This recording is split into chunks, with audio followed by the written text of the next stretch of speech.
Lower Cashel is one of the easiest cashels to see on the Ring of Kerry. When driving up the mountains after Waterville, heading up to Cumakishta or Cumankishta or Scaelga, it can be seen from the N70, the Ring of Kerry road. However, it is much less visited than many of the other restored cashels in Iveragh, as it is at the end of a narrow and windy road. Actually, it's easy enough to get there. Just drive slowly. There's also a small car park near the fort. It is really worth visiting, as the cashel is beautifully located and Loher itself has a lot more historic heritage, including a monastic site with a beautiful carved cross, other cashels, enclosures and rock art.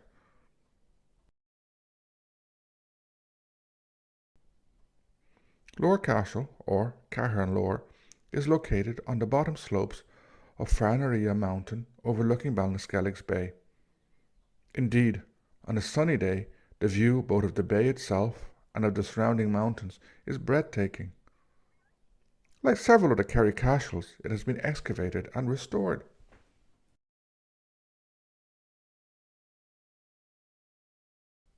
Before discussing Loher Fort itself, it's worth talking a little now about what cashels and ringforts are. Ringforts are the most common archaeological monument in Ireland. It's estimated that there are at least 45,000 ringforts in the country, a number that was probably much higher in the past, as many have disappeared, or rather been destroyed. 247 ringforts have been identified in Iveragh, though many of these have been damaged. 55% of them are rats and 38% cashels. It's not sure what the remaining 7% are, as it can be surprisingly difficult to distinguish them when they are overgrown or unexcavated. Locher in Carsavine, for example, was thought to be an earthen fort before being excavated, as most of it was buried or hidden by plants. However, during the excavations, it was discovered that it was a cashel.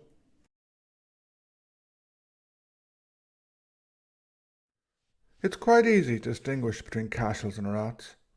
A cashel is a type of ringfort, one constructed from stone and surrounded by a stone wall. They're also called Cahir, cashel or Cahir. A rat, also called leash, is a ringfort with earthen walls. It is a simple but essential distinction.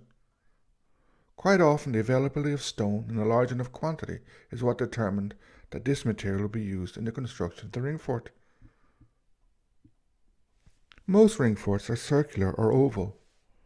Rats usually consist of an earthen bank, often built using clay obtained by digging a ditch around it.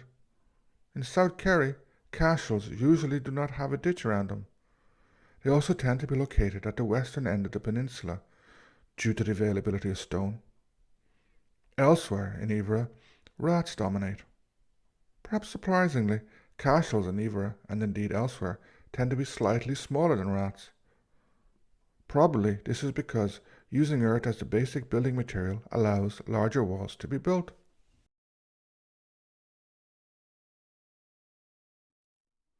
Many ringforts had buildings inside them, sometimes made of wood, sometimes of stone, or sometimes both, but at different times. There's a difference here between rats and cashels. 36% of rats and 47% of cashels contain remains of houses. While the high rate of ringforts without buildings may seem somewhat surprising, it could be that in many of those which now lack internal buildings, these were actually constructed with wood or other perishable materials, meaning that no trace of these can now be found without excavation.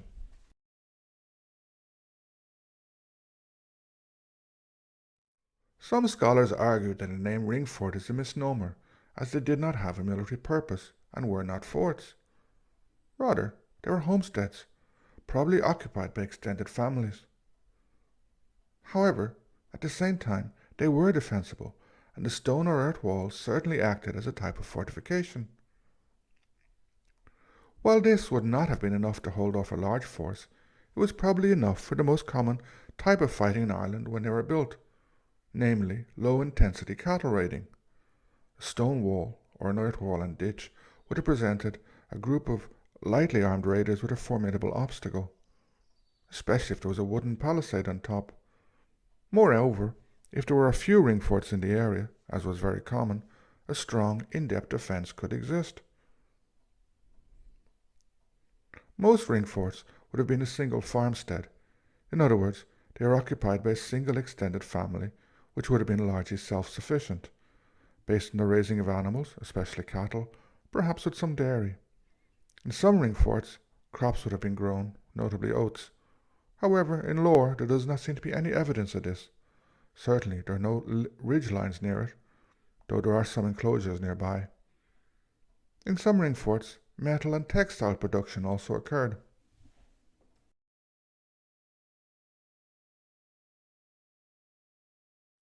Even though ring forts are the most common archaeological feature in the Irish rural landscape, there is still a lot of misinterpretation about them.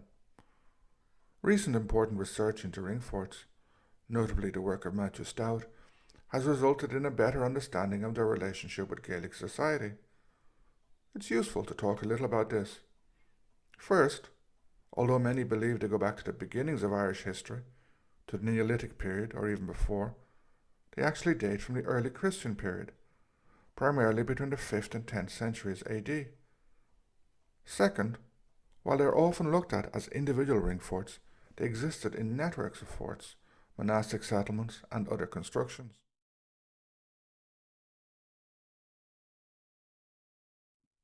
In Loher, for example, there's another ruined cashel a few hundred meters away, as well as a monastic settlement also a few hundred meters away, but in another direction.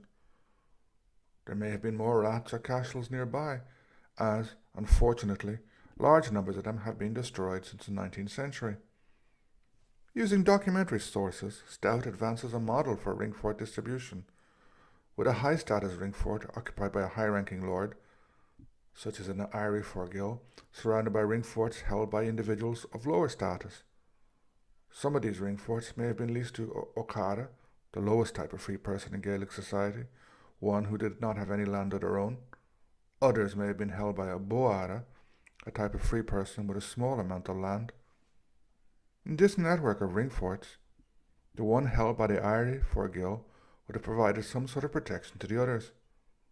Moreover, high-status ringforts acted as foci for the less powerful ringforts, providing a defence in depth. It should also be noted that the density of ringforts varied a lot. In South Kerry, it was quite low. This was presumably due to the mountainous nature of the Iveragh or Iveragh peninsula. It's also probably indicative of a low population. Third, since ringforts were overwhelmingly based on pastoral agriculture, they were usually located on better drained and less forested upland areas, avoiding boggy areas and remaining below 355 meters.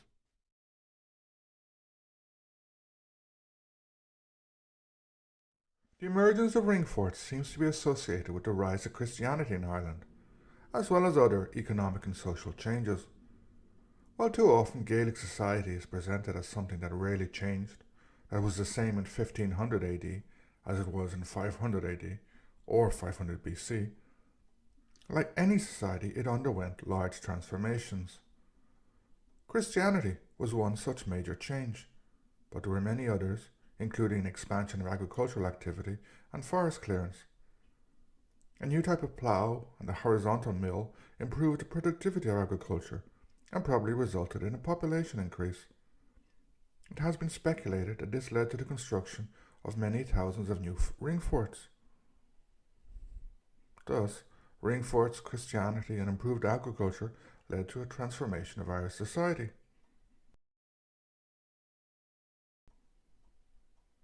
However, ring forts declined around 1000 AD, if not slightly before. There were probably many factors for this. The incursions and settlement of the north was probably quite important, as this resulted in new forms of warfare in Ireland and the emergence of relatively large urban settlements. Another was the rise of powerful lords, leading to a form of centralization. Furthermore, there were probably many other factors, such as new forms of settlement.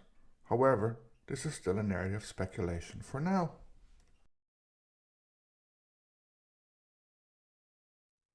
Let us now turn to Loher itself. It is not a very large ring fort and has an internal north-south diameter of 18.4 meters and an east-west one of 19.8 meters. The enclosing wall is up to 4 metres thick.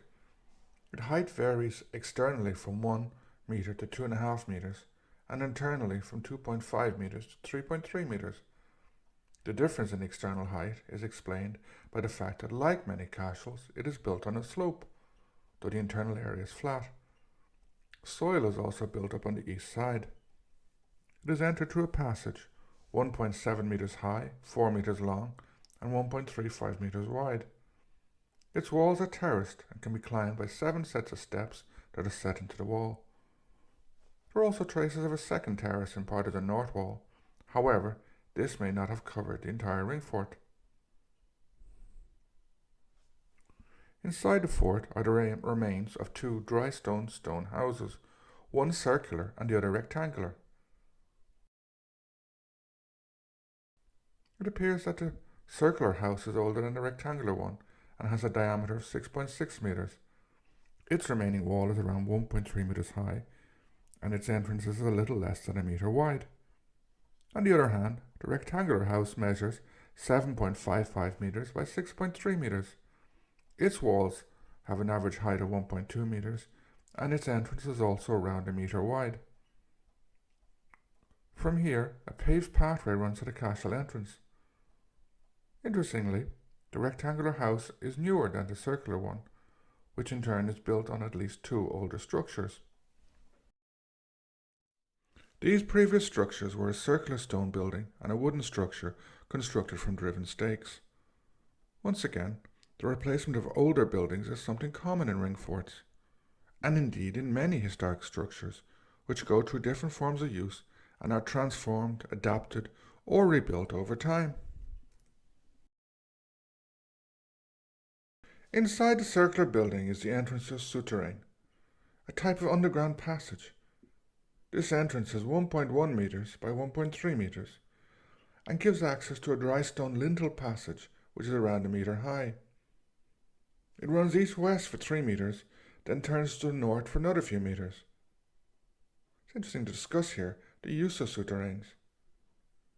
They're found in many places in Ireland and all over Kerry. Various arguments have been put forward about their purposes: places of refuge, stores, sorts of fridges, or even escape routes. It's hard to be certain about their exact purpose, like so much of history, but probably they were used for some sort of storage. Interestingly, the excavations showed that this souterrain postdated the construction of the house. This is common with many souterrains, as they seem to have emerged towards the end of the Ringfort period and continued afterwards. Indeed, in many parts of Ireland and Iveragh, many souterrains are found outside of ringforts.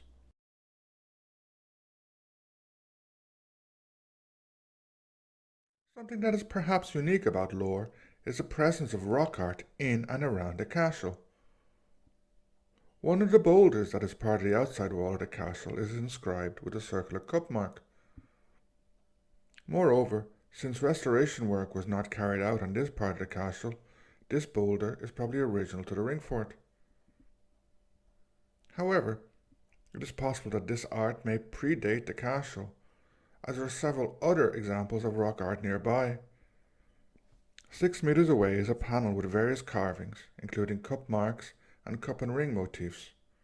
20 metres away is a boulder with cup marks, and another boulder with a cup and ring can be found 80 metres to the southwest. Other examples of rock art can be found a little further away. However, it should be noted that it is often very hard to see this rock art.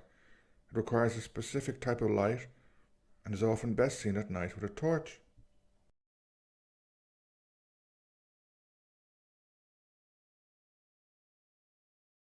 In addition to the castle, there are other archaeological monuments in Loher. These include another cashel a few hundred metres away, kilns, and some enclosures and old field walls predating the modern field system. However, the most remarkable archaeological feature is a few hundred metres to the east, a monastic site with some remarkable carved crosses. This site consists of a large area surrounded by a stone wall. Inside it are an oratory or church, the ruins of a hut, a lact, a type of grave monument, and 3 cross slabs. One of these has a remarkable engraving. On its west side is a large cross, described as a Latin cross. The top and the arms of the shaft of this cross are wider at the end than in the middle, a bit like a Maltese cross. It has been suggested that this is influenced by Coptic Christianity. Beneath its arms are versions of the Alpha and Omega symbols, while below the bottom of the shaft are two dots. It is called locally Lac Quail, or the narrow stone. Finally, as in many former monastic sites, it was used at Killeen and is full of small grave markers.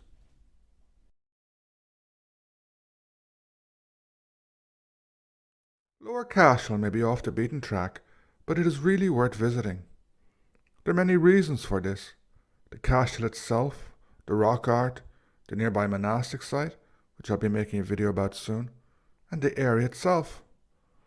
Although the number of ringforts in Iveragh is low, we're fortunate that many still exist, and that several of the cashels in the peninsula have been excavated, offering us a chance to visit many beautiful ringforts, but also to see how they existed in networks. Loher is one of these. Although it was built 1500 years ago or more, and the rural landscape has been transformed more than once since then, it offers a fascinating possibility of glimpsing fragments of previous rural settlements and the Gaelic world, as well as experiencing aspects of that world.